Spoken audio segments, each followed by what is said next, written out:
bahasa Nia saya enggak ngerti. Ya. Kalau saya bahasa Jawa mungkin Mbak Mega agak ngerti sedikit-sedikit. Artinya apa? Dari segi biologis tidak ada hubungan saudara. Pak Sabto pernah ke Nias memang 1 bulan ya, keliling-keliling. Ya. Tapi dari segi biologis tidak ada hubungan keluarga. Tidak ada. Tetapi di dalam Kristus kita dijadikan satu keluarga sebagai keluarga Allah. Amin. Jadi kalau Mbak Karin ya sekarang punya saudara Mbak Mega, punya saudara Mbak Vira, dan kita menjadi saudara. Kita bisa saling mendukung, kita bisa saling mendoakan, kita bisa saling menguatkan satu dengan yang lain. Itulah sebabnya saudara, ini penting. Di persekutuan pemuda itu tidak boleh ada anggota yang kesepian. Betul? Tidak boleh. Karena apa? Karena keluarga itu betul-betul saling menopang dia. Ya, saling memperhatikan, saling mendukung. Nah, ini adalah karya Kristus yang pertama yang sangat indah, yang memberikan harapan kepada kita di tengah-tengah tidak ada harapan. Tuhan menjanjikan damai sejahtera bagi anggota keluarga Allah. Itu dasarnya apa? Dasarnya karena Yesus Kristus itu sendiri adalah damai sejahtera. Dia pribadi yang agung. Dia pribadi yang sangat mengasihi kita. Saudara sekalian, saya pernah menonton sebuah video kesaksian yang indah sekali, saudara-saudara. Saya menonton itu, memperhatikan. Ada sebuah kisah yang menurut Pak Sabto itu betul-betul di luar logika. Gitu ya. Dikisahkan di situ dalam video itu seorang anak putri yang bertumbuh sebagai remaja, masih SMP pada waktu itu. Dia itu sangat mengidolakan bapaknya. Bapaknya itu sebagai figur yang betul-betul diteladani, yang saleh dan sebagainya. Tetapi suatu saat terjadi goncangan luar biasa, di mana bapaknya, minta maaf ya, sorry ya, bapaknya itu selingkuh dengan tantenya sendiri. Wah, dia terpukul, dia kehilangan idealisme. Artinya dia katakan, akhirnya dia meninggalkan rumahnya dan dia pergi di satu kota. Tidak usah disebut kotanya di mana. Dia hidup sendiri. Dia kos satu kota itu. Dan dia memutuskan untuk merusak dirinya. Ya, merusak diri. Betul-betul dia rusak. Pokoknya pergaulan apa sih. Satu hari dia tuh bosan dengan hidupnya itu.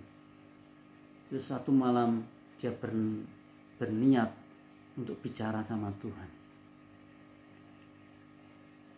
Malam hari itu, tengah malam, dia itu bicara, dia berdoa pada Tuhan, dia bicara, Tuhan, kalau memang Engkau sungguh-sungguh ada, tunjukkan dirimu kepada saya. Kalau Engkau tidak menunjukkan dirimu, jangan salahkan saya akan merusak diri saya lebih hebat. Ini kisah. Dia belum pernah mendengar Yesus Kristus.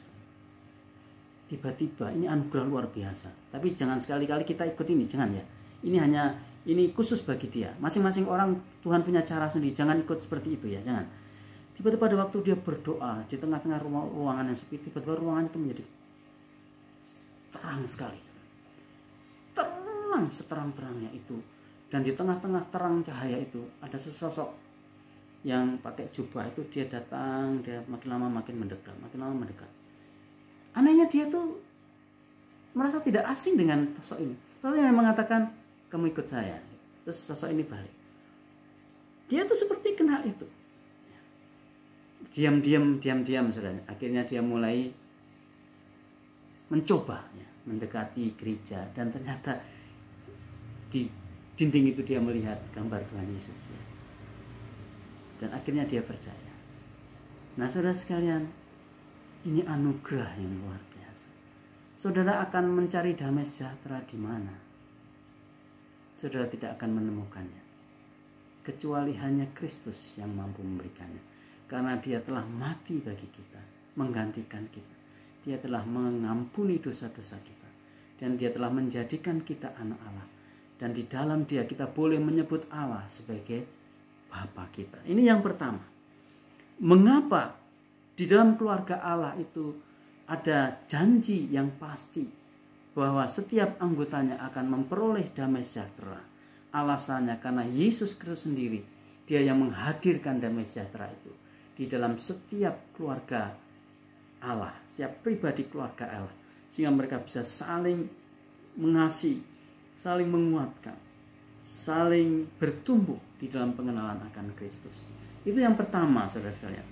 Alasan yang kedua, saudara sekalian, mengapa di dalam keluarga Allah ini kita bisa memiliki kepastian, ya, kepastian akan damai sejahtera Allah. Alasan yang kedua adalah karena Yesus Kristus melalui karya penebusannya, dia sanggup menjadikan Allah sebagai Bapa kita. Nah, saudara sekalian, ini bahasa yang sederhana.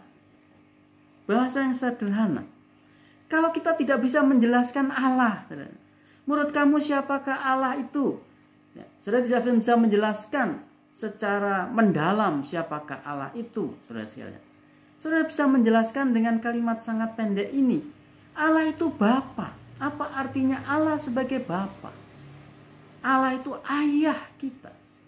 Allah itu orang tua kita. Dia sempurna dalam kebaikannya. Tuhan Yesus mengatakan di dalam firman-Nya itu kepada murid-muridnya, kamu yang jahat saja, ya, tahu memberikan yang baik terhadap anak-anakmu, apalagi Bapamu yang di surga. Ya, dia akan memberikan yang terbaik bagi kamu. Apa yang terbaik dari Allah, atau pemberian apa yang terbaik dari Allah? Pemberian terbaik dari Allah itu adalah pribadinya sendiri, ya, keberadaannya sendiri. Jadi Allah yang maha segala-galanya, Allah yang berlimpah dan tidak berkekurangan dengan kasih, Allah yang penuh dengan belas kasihan, Allah yang penuh dengan kemurahan, Allah yang penuh dengan keagungan, Allah yang penuh dengan kemuliaan, itu sekarang kita bisa sebut sebagai Bapa di dalam Yesus Kristus. Mengapa?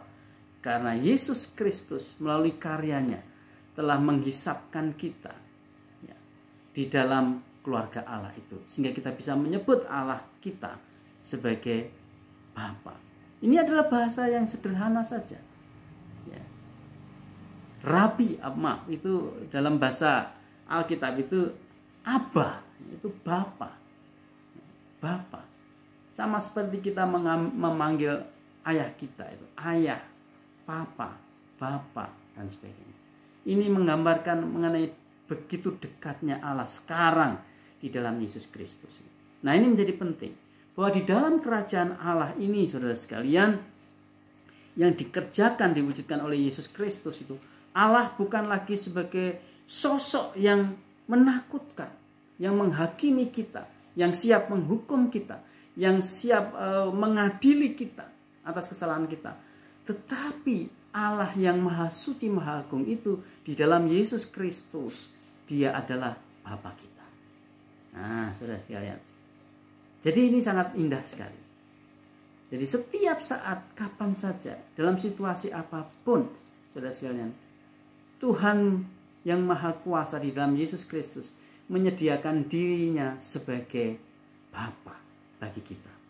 Sehingga dengan begitu, saudara sekalian, kita betul-betul memiliki jaminan damai sejahtera di dalam Kristus itu sebagai keluarga Allah.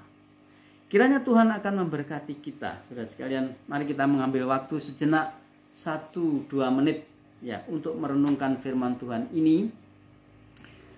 Mari kita menghadap Tuhan. Ya, saya atau Pak Sabto tidak tahu pergumulan saudara masing-masing di dalam hati saudara. Mungkin saat ini saudara sedang mengalami kecemasan, kegelisahan, ketidakpastian, ketakutan, dan sebagainya. Jangan biarkan itu menguasai kita. Mari kita lawan, kita hentikan, ya, perasaan rasa negatif itu dengan mengalami jamahan Tuhan. Ya. Mari kita datang kepada Tuhan dan mari kita berseru kepada Allah yang adalah Bapa kita dalam Yesus Kristus, dan mintalah supaya Tuhan Yesus Kristus lewat kuasa Roh Kudusnya itu betul-betul numbuhkan dalam hati kita sukacita, damai sejahtera di tengah-tengah kehidupan yang mungkin memang sangat menakutkan saat ini.